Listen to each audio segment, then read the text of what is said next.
Actually guys, ito na lang yung naabutan ko kasi late na ako nakabili nito.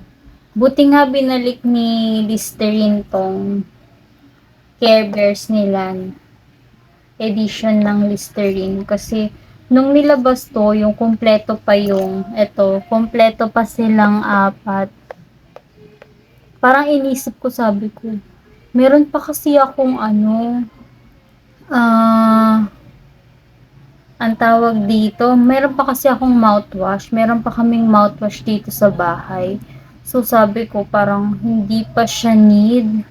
Tapos nito, tapos bigla nang nawala. Natapos na yung edition nila ng Care Bears Listerine. Sabi ko, ay, maybe it's not for me. Tapos nakita-kita ko lang, since I'm a Shopee affiliate din, nakita ko nung si Shopee na binalik nga tong Listerine na to. So, sabi ko, hala, maybe it's the right time. Tapos, pagkapunta ko ng Watsons, yung blue na lang, si Bedtime Bear na lang yung available to. Sabi ko, okay. Sabi ko sa isip ko, okay lang, kahit isa lang. Hindi ko naman kailangan ng kompleto kasi, alam niyo yung nostalgic lang na yung mga dating pinapanood ng cartoons, diba? Isa ang mga Care Bears. And, konting daldalan muna.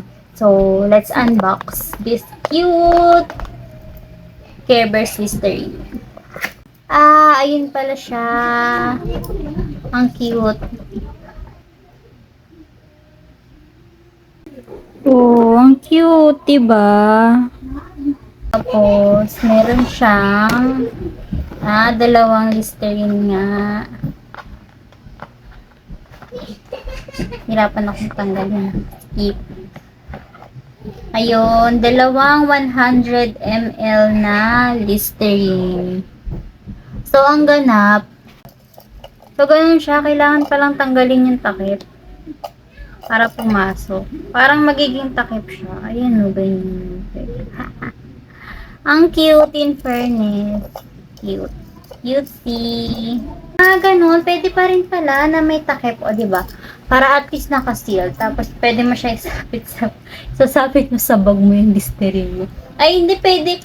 Pag nasa office ka, yung mga natin, pwede mo siyang isabit doon, sa pouch bag mo. Diba? Yan, ang cute. So, hanggang dito na lang. Bye!